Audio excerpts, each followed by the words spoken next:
Professor Keith Brown is the founder of various organizations, is a policymaker, commentator, an expert in the area of health and social care. And it's just phenomenal reading his biography. And I wonder if there is anything he doesn't do. It's wonderful to be able to have some time with Keith this morning. Good morning and welcome, Professor Keith Brown. Thanks so much. Good morning. Thank you. Welcome to you all. Oh, no, it's great. Thanks so much for being part of this conversation today. Now, I wonder whether you might be able to, just by way of getting to know you in a snapshot, Keith, whether you might be able to give us a 60-second summary of your faith journey. Absolutely. 60 seconds for your faith journey, hey? My faith journey funny enough, it started in Hong Kong in the 1960s. I grew up in Hong Kong with my parents. My father was helping build the telephone system out there, and I attended a Sunday school out there. But in 1969, when we came back to England, to Manchester, my mother sent me to a Sunday school so that I could meet English people, because I didn't know the culture at all, because I'd grown up in predominantly Hong Kong, a little bit of South Africa. And through a Sunday school teacher in 1972, actually I was taken to see the Logos Bible ship, the original Logos in Liverpool Docks, and listening to George Verwer there. As a young lad, I became a Christian, and that's where it all started. That is phenomenal. George Verwer. Wow. Okay. So that's wonderful. You did it in less than 60 seconds there, Keith. That's wonderful. Well, that was the start of my journey. It's clearly many years since, but I do go back to that, and I go back to the faithfulness of my Sunday school teachers. A Sunday school teacher there was prepared to take me and some other children, I was 12, to Liverpool from Manchester to see the Bible ship and to listen to George Verwer. And I look back at my life and all the things I've achieved and all the things I've done, and I think if it wasn't for those people, I maybe wouldn't have had that Christian influence. And I want to say to people, I want to say to those folks working in Sunday schools and youth work and things like this out there, you never know the influence that you're having. You never know the impact that you will have on the world through the people that you're caring for and praying for. And that's why I always want to start with that story. That is my few seconds. Somebody was faithful to their calling to help me. Yeah, that's so good. Okay, Keith, I wonder whether you could just give us a little bit of a snapshot, thinking more in recent histories, thinking about the last year. What have you learned about yourself and maybe even leadership in lockdown? Oh, in lockdown, what I've learned, one thing is that I don't like it. I think some of us are naturally need people and enjoy people's company. And I'm definitely one of those.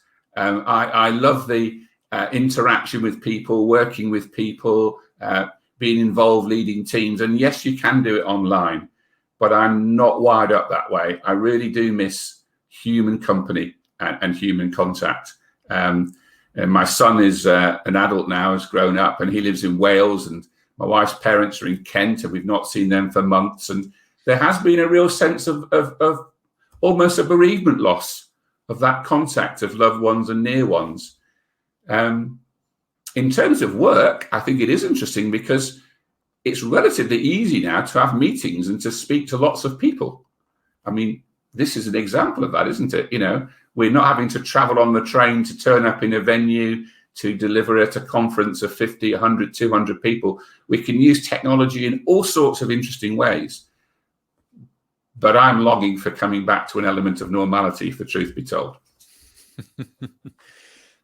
God's called you into places and positions of influence, and it's been phenomenal to read some of the fruit that has been coming out of that. I'd love it if you could maybe share just maybe one leadership lesson that you might pass on to a younger leader that might be listening to this.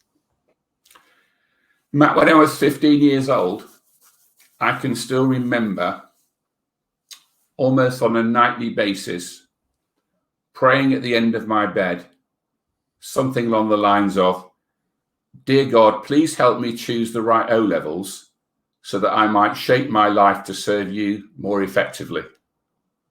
And then doing that for my A-levels and through my degrees and etc.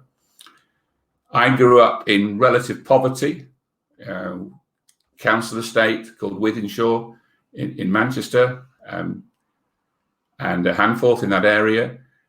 And I felt a great calling that I always wanted to work with the marginalised and the poor. Didn't know what that would be, but I wanted to do that. And my life's work's journey, 40 odd years in the field, has been really about fulfilling that journey and that destiny and that calling. So in the last decade or so, I've run the National Centre for Postgraduate Social Work, which basically, every subject area has a national centre. I've led the National Centre for Social Work, which basically means that we do complicated child protection work, advanced level mental health work, mental capacity work, leadership development with senior managers in local government, in the health service. But I wasn't always a professor. It started by a sense of calling to work with the marginalised, and therefore shaping my life and studying and working and developing so that by the time I was in my 50s, I could start to have that level of influence and impact in society. And so I'd say to any young person today, seek what God's calling you to do, seek who God is calling you to be, and stick at it. Enjoy the journey and see where you end up. You can't cut corners. You can't suddenly have national and international influence after 6 months of thinking or working. It takes years.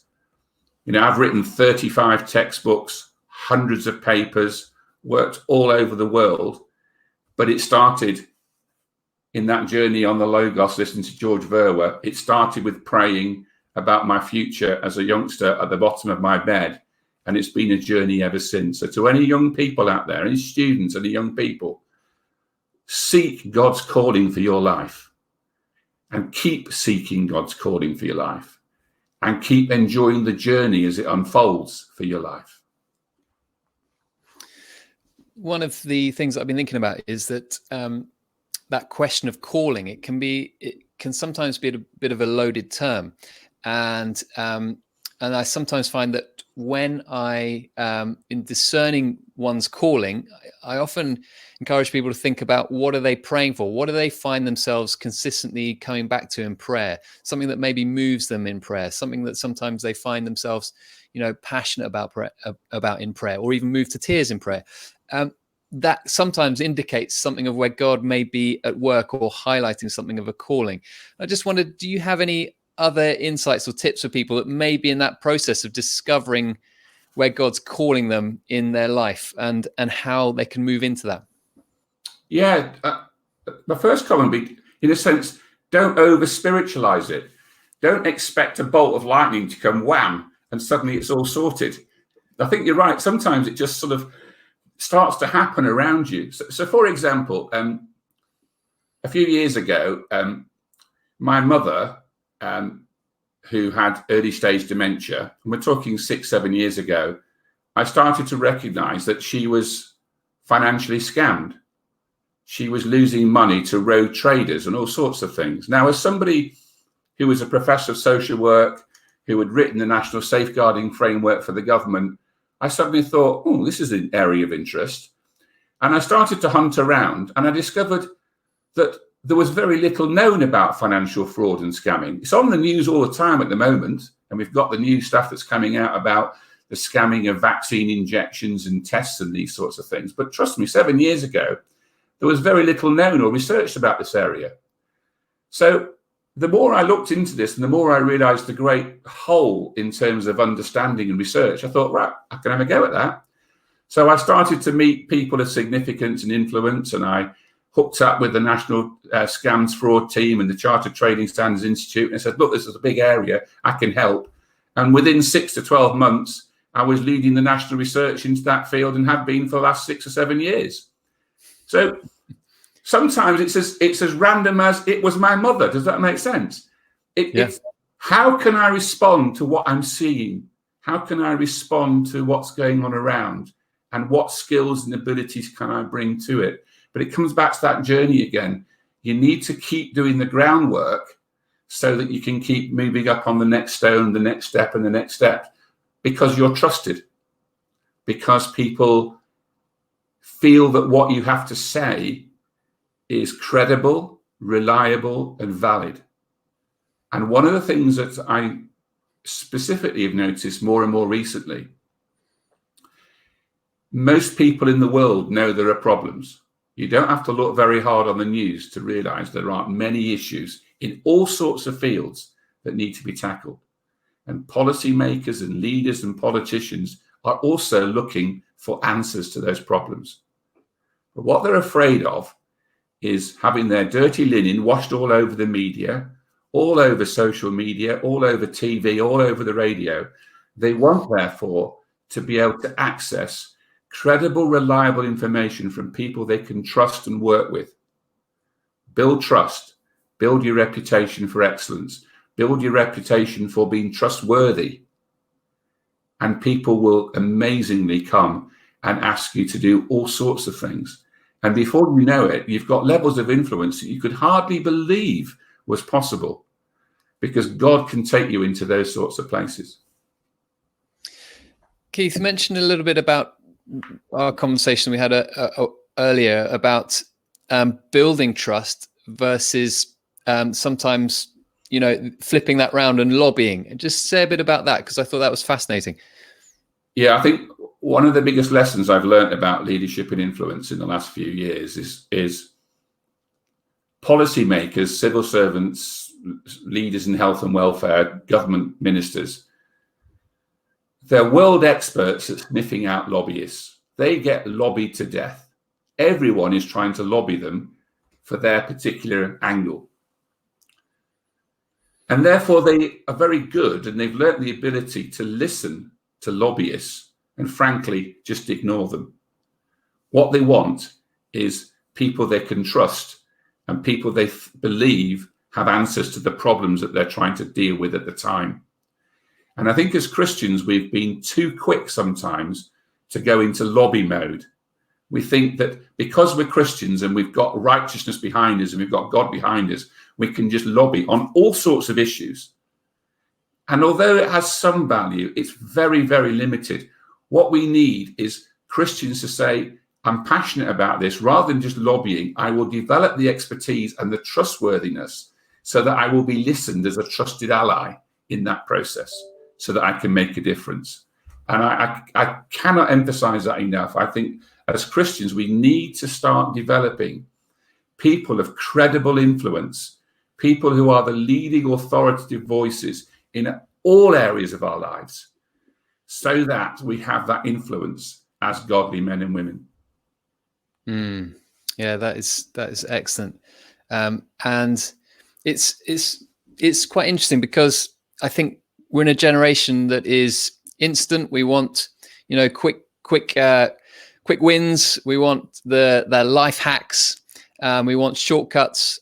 Yeah. We want to distill years of wisdom and then implement it and then get going with it and be the expert straight away. I just wondered, you've mentioned this already about the longer term goal, the being in it for the long run. And I just wondered if you had any advice on what do we need to do today to think about, getting where we need to get to and responding to God's call. There's things that we can do today. What does that look like? It might sound a bit silly, Matt, but it's keeping going on the journey. Keeping developing yourself, your mind, your thinking. I said earlier, I've written at least 35 books, in excess of, and they're all different. They're not on one subject. I've been involved in writing about. I've written the main text on financial fraud and scamming, on mental capacity, guidance on end of life care, child protection work, a whole range of things. Keep going, keep developing, and keep building. Don't stop. I am still learning now. I've recently retired, so-called retired. What that means is I've become an emeritus professor at the university, but I'm working pretty much full-time, doing all kinds of other things for the government and working on research projects. The really interesting thing now is I'm doing exactly what I want, but I did formally retire because I wanted to spend more time doing things like this.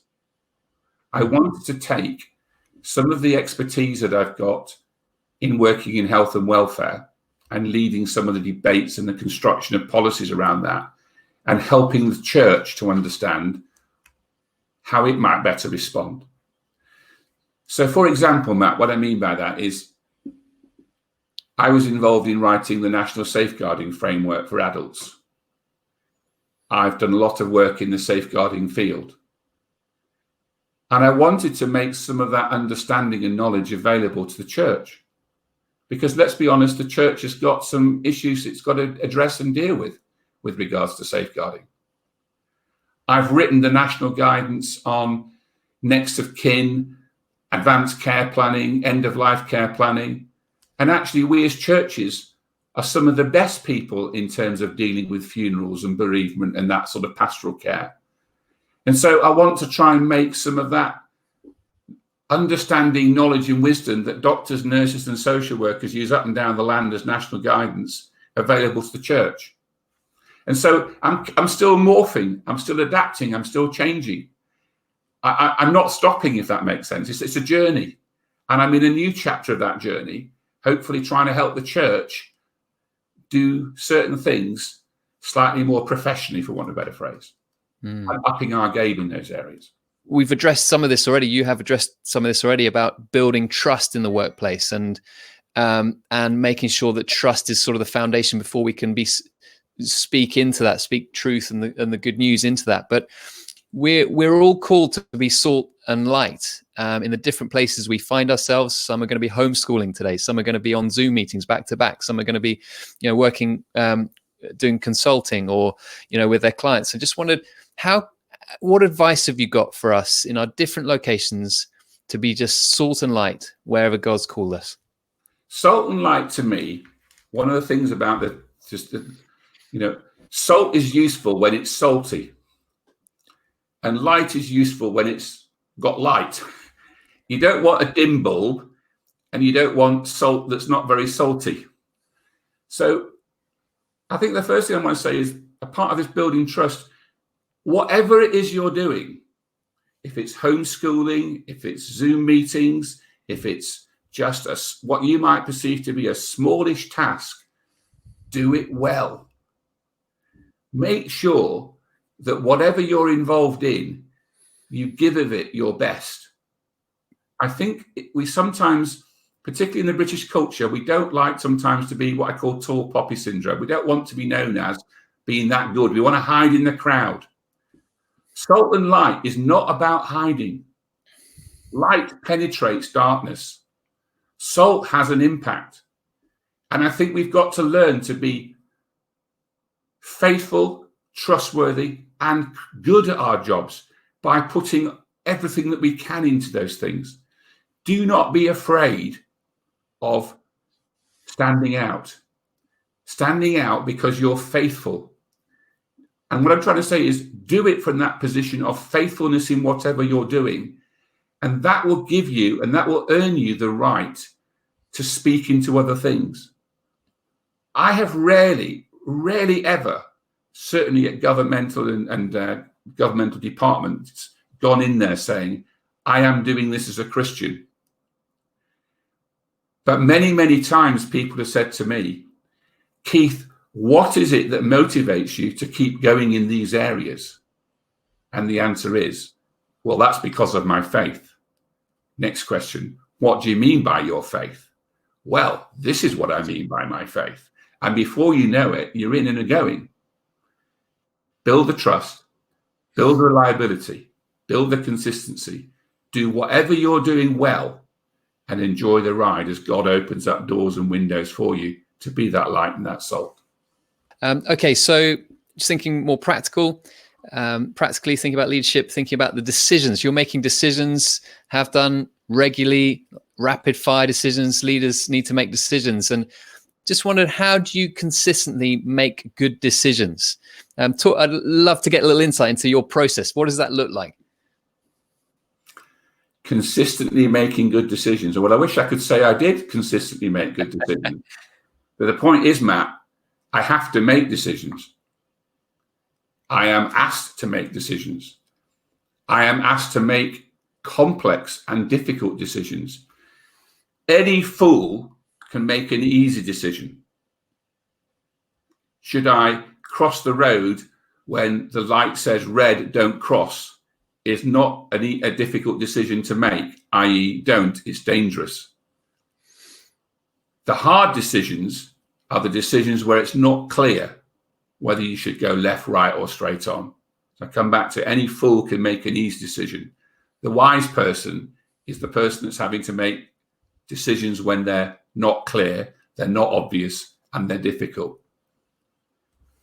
And one of my observations is in life, whether we're Christians or not, most people struggle and are actually afraid of making those difficult decisions.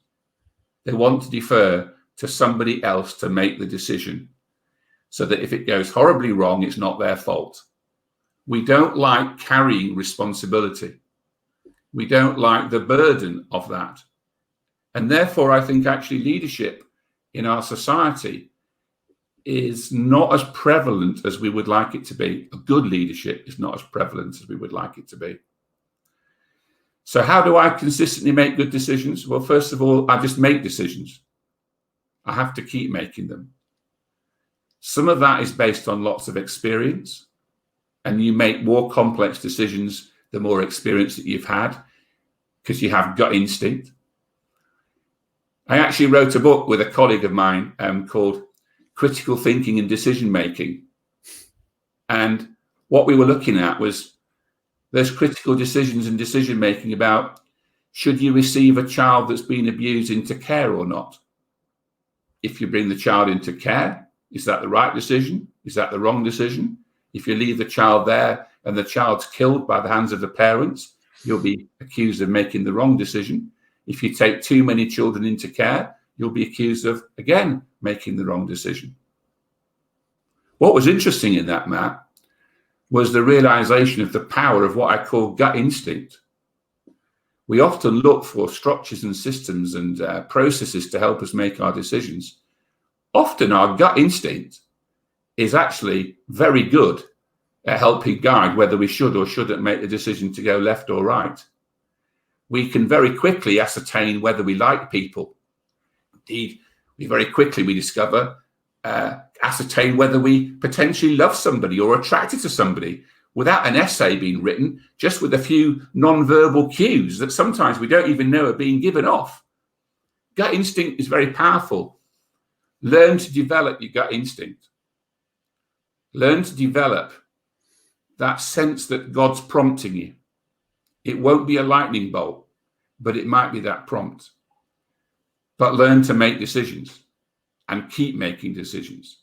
And the more decisions you make, the more experience you've got in the bag, the more wisdom that you develop because of that to make more complex decisions later on down the road, if that makes sense. You can't go from 0 to 100 overnight. You can't go from no decisions or only making easy decisions to suddenly having to make difficult decisions. And one observation I think I'd make generally, as I say, in society, but also within the church, sometimes the most difficult situations and the difficult problems we end up finding ourselves in is because people have put off making the difficult decisions earlier on. Have we got the right people in our team? Should we move people on? Should we bring new people in? Do we have to tackle the fact that actually a member of the team is acting inappropriately, unwisely, and actually affecting the team dynamics? It's often easier to not make those decisions because they're hard decisions to make. But if we don't keep making the right decisions and some decisions, the consequences of not making those decisions is often worse than making the decision, if that makes sense. Yeah. So make them, and be humble enough to know and to recognize that you just might not make the right decision. And therefore you might need to change your course and your plan of action. So it's not about consistently making good decisions. It's about consistently making decisions, recognizing which ones were wrong and doing something about it and adapting and changing. But I do come back to, the more you make decisions, the more experience you get, you'd be surprised you make far fewer mistakes. You mentioned that you've recently retired, although you're still full-time.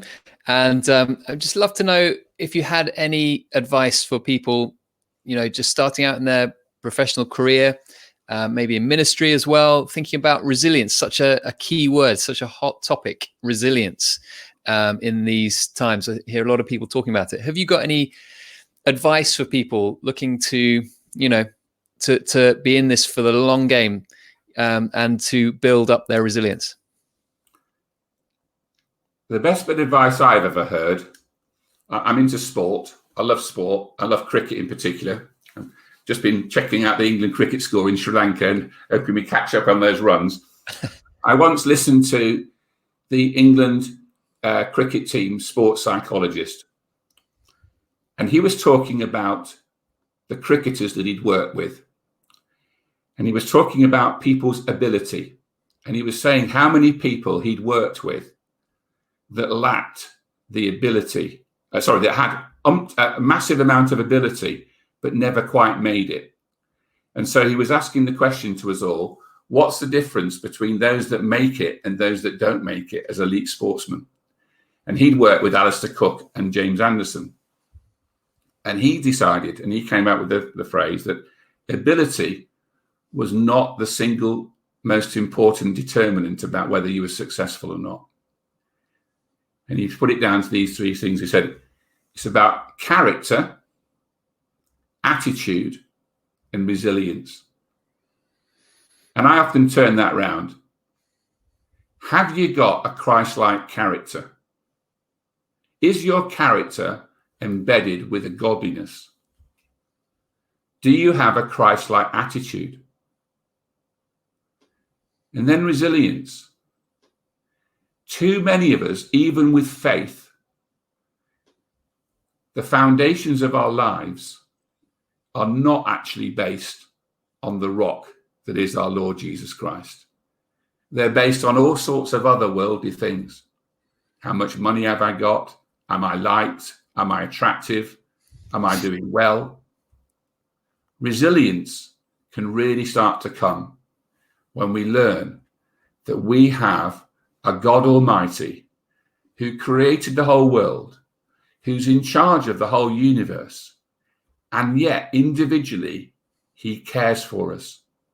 He knows every hair on our head, and he is the Lord God Almighty. And the more we get that into our mindset, and the more we draw on that, that's where we find resilience. It's clearly about the experience and the long haul and the wisdom that I've described. But it's not your ability. It's not how clever you are.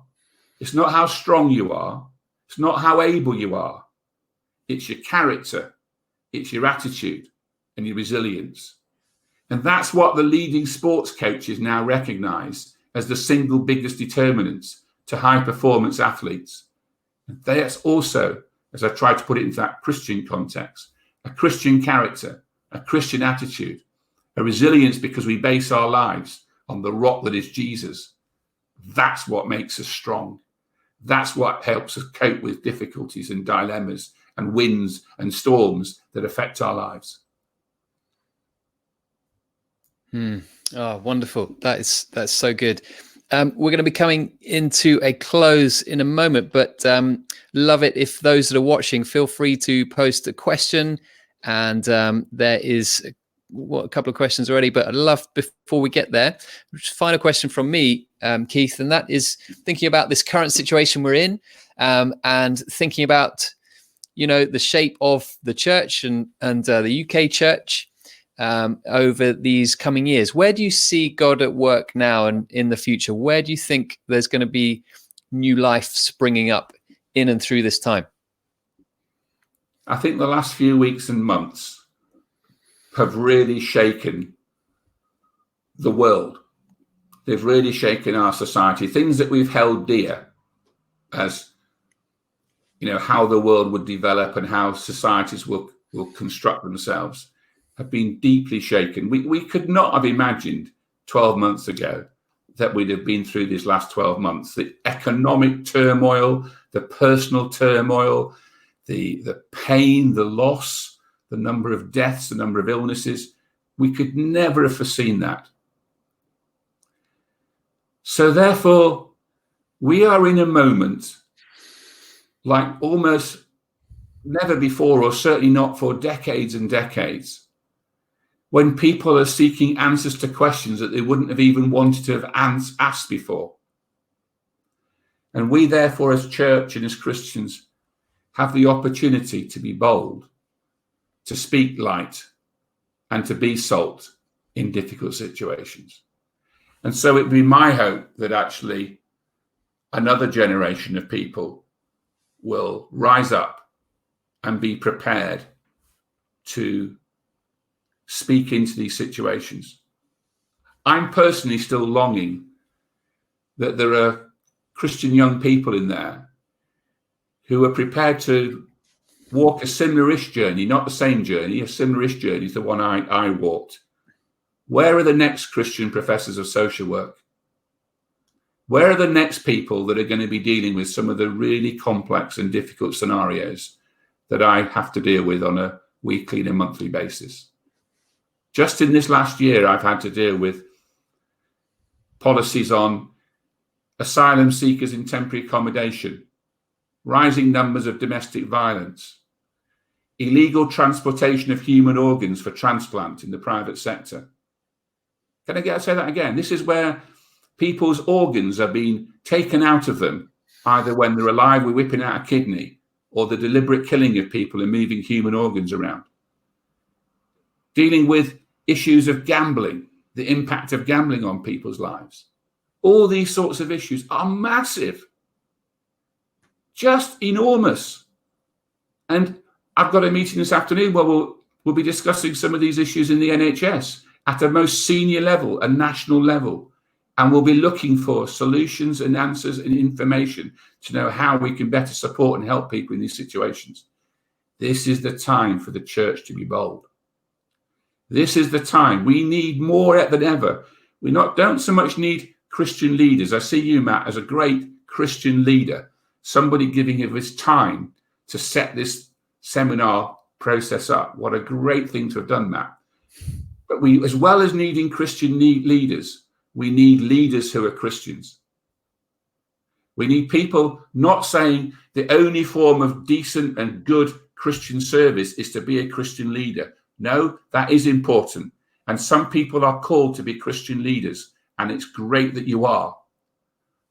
But God is also calling other people to be leaders who are Christians, to stand up, to be bold with that character, attitude, and resilience, to be salt and light, and to influence and to change society. And you can do it. And if you want to think about how to do it, you want to email me, you want to be encouraged, I might even be prepared to coach you in doing it, because that's my passion. That's my heart. I want to see the next generation of people growing that's going to change our society for the better.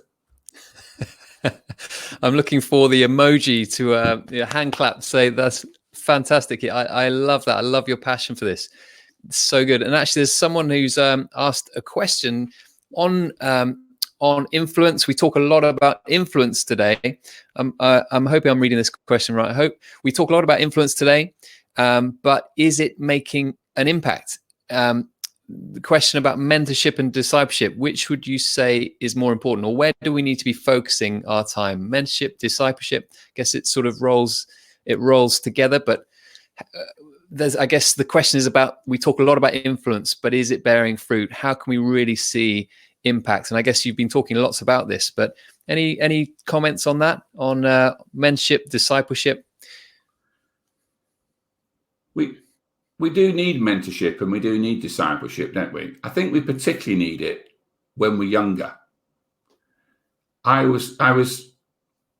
hinted earlier on about my Sunday school teachers, but it wasn't just my Sunday school teachers, it's my youth leaders. You know, that period, sort of 15 to 25, is where most things are changing in your life, where patterns are being set, where structures are being set, and patterns of living and life and values are being set. So we do need to really focus on helping people at those stages of lives. But also, we do need mentors when we're older.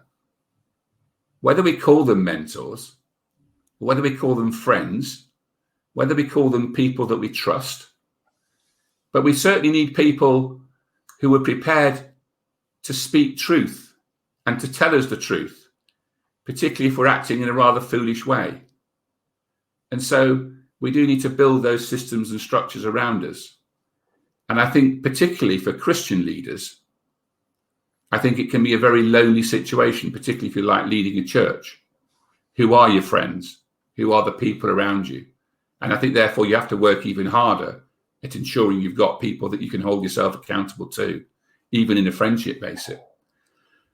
But I have to work hard at that myself. There are things that I do, frankly, I'm not able to talk to anybody about. I can share them with my wife, but, that sounds awful, that. But what I mean by that is some of the very, very disturbing and complex child abuse cases that I've had to deal with in the past have been so horrific that years ago, when I shared something with my wife about what I was doing, it was so distressing for her. She asked me really not to show her that sort of thing again because, it had an impact on her mental health. And so you do have to find people around you who you can be yourself with. And where can I be Keith Brown, the husband, Keith Brown, the dad, Keith Brown, the sports fanatic, rather than Keith Brown, the leader, having to make decisions in very complicated and difficult situations? Where can I just be me and not have to be responsible for difficult things? Build those systems around you would be my advice always. There's a question that's come in about overcoming boundaries, and specifically just to highlight on colour in the church. And we're in this middle of a civil rights movement and the Black Lives Matter movement this last 8 months since the killing of George Floyd and others. I mean, it's brought to light huge challenges and issues and sin in the church, in our own lives. And it's certainly for us and myself personally, it's led to lots of review and reading and grappling with this, seeing where I need to change and be aware of my unconscious bias and all of this stuff. And it's such a live topic, so necessary right now. But any comment on that and what we've seen over the last 8 months, and how we can tap into where God is at work there and see more of it? I think those of us who are slightly older, this is one area where we can learn so much from the next generation, the younger generation. Those of us in our 50s and 60s have an awful lot of unconscious bias, and we don't recognize it. And we do need to recognize it. Whereas my son in his 20s has grown up much more with a sense of being comfortable across racial boundaries, gender groups, all sorts of things. He's just grown up in a way of awareness that I certainly didn't, growing up in a predominantly white evangelical church, going to a university with a white evangelical Christian union, which even at the time was pretty much clear about even not just gender, race issues, but gender issues. It was the men that led, not the women. And I think there is so much that we need to think through and to understand, to look at what has formed our thinking and our beliefs and our values, and are they actually honest, integral, godly, or are they the result of just culture? And there's a lot further to go. And I'm longing for the time when churches are far, it does concern me that we still have the black Pentecostal churches, the white evangelical Christian churches, and some are better at crossing boundaries and cultural groups and others, but we have to go further. We do need to go further. We do need to understand that we are all children of God. And there isn't a white privilege in heaven. It's as simple as that. Professor Keith Brown, it has been such a treat to spend some time with you. Thank you for giving up your time this morning to be with us and to share wisdom. And thank you to everyone that's joined us as part of this seminar and those that are watching later on. What are you up to for the rest of the day? You said you've got quite a big meeting later, Keith. Yes, I'm chairing the NHS Safeguarding Adults National Network. So I've got that meeting today. I've got a few more meetings tomorrow, all set up. I've got my writing team. I've got 2 writing teams that we do writing on, one in the area of leadership.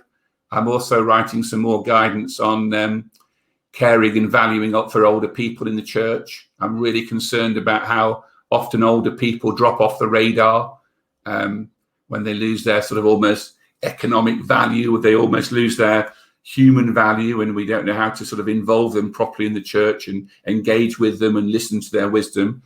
So I'm doing some work in that field as well. So lots of little projects floating around. All very much, I just love it. I just want to say to everybody, this is my honest view of what's happened in my life. Since 1972, when I stood up on a dockyard in Liverpool, having heard George Verwer speak, I have had the most amazing life. I have had all sorts of problems. I have had all sorts of difficulties. Matt, I'm looking at you now. My eyes, you'll be thinking, why are they a bit black? I'm going blind. And one of the reasons I retired, I didn't share earlier, is I've only got a few more years before I'm blind. I've got corneal atrophy in both of my eyes. So there's only a short time left when I can still see. But it's a great life. I've loved every minute. And even through those sorts of problems and difficulties, God is still faithful. God is still my God. And I love it. I'm loving the journey still. I'm passionate about it. I want to do these sorts of things almost daily because I just want to share that we have such an amazing God, that God of the universe, that holds us and cares for us and is our best supporter and is our best mentor and is our best coach. Let's listen to him. Let's follow him. And let's all enjoy the journey that God takes us on. Just before we go, Keith, where can people find you, or where's the best place? Have you got a website, or are you on social? I'm of a generation. My son's always telling me I must get more onto social media. I'm sort of there, but actually, some of my admin team run that for me. Simply, honestly, if you really want to come, if you Google Professor Keith Brown, I'll come up. Find my email. It's very easy. It's kbrown@bournemouth.ac.uk. kbrown@bournemouth.ac.uk. I will respond. I'm very happy to respond to anybody, take questions, deal with them in those sorts of ways. But to say I'm a tweeter is not a truth. I'm not. Wonderful. Thank you, Keith. God bless you the rest of the day, and we'll see you soon. My pleasure. Thank you so much, everybody. Bye-bye.